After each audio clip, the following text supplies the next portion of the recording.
Back to our top story this morning, the UAW reaching a tentative deal now with Ford after many workers spent the last 41 days on the picket line. So let's take a look at the historic deal. Under the tentative agreement, workers at Ford will get a 25% raise. 11% of it kicks off at ratification. Throw in the restoration of cost of living adjustments, and that puts the overall pay increase at over 30%, which is more than $40 an hour. Rank and file members now have to approve the deal for it to become official. The other two automakers, General Motors and Stellantis, are expected to resume contract talks today. And as we've been telling you, this is still a tentative deal, so it's not official just yet. To give us a better idea of what happens next, let's go ahead and bring in Wayne State University Professor of Management and UAW strike expert, Dr. Marick Masters. So good to have you here with us this morning. Pleasure to be here. Thank you. Give us an overview when we say tentative deal. What does that mean? Well, it means that it has to be considered by the National Ford Council, which is a group of local union representatives that will meet in Detroit and give its sanction for the tentative agreement, which will then send it to the membership for approval at the local level by secret ballot. So there are several steps in the way between now and approval of the tentative agreement before it is considered officially ratified and thus becomes an official contract between the parties. All right, Marick, when you look at what has been brokered here, what are your initial reactions? Did Ford get the better of this, or did the UAW get the better of this, or did they actually meet somewhere in the middle?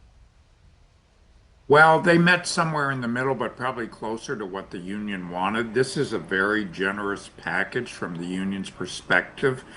I estimate roughly that it will increase the costs about 16 to 20% a year, labor costs for the company, and that as a result of that, they'll spend about $1.3 billion a year each year of the contract in order to accommodate the contract.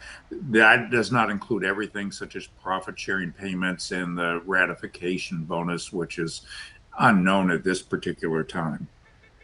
And taking a look ahead a little bit, do you think that we're going to see GM and Stellantis kind of fall in line with this offer from Ford? Well, I think there will be strong incentives for them to do so, in the sense that they will still be suffering from a strike and they will suffering the losses as a result of that. And they'll want to get that over with as soon as possible so they can really get back to business, and that is producing profitable cars. You know, Marick, you said in your opinion you think the deal slightly favors the unions. I'm curious what you think. How does this deal make Shawn Fain then look to the rank and file? Well, I think he looks like he has executed a very smart strategy. It's important to realize that he minimized to the greatest extent possible the costs of his effort to inflict pain on the company. He could have struck each company or more than one of them on a company-wide basis, but chose not to do so. Incrementally ratcheted up the impact of the strikes in order to get the companies to make concessions on a continual basis, which they did. And as a result of that, he's gotten them to concede points, which nobody really thought that he could get at the beginning.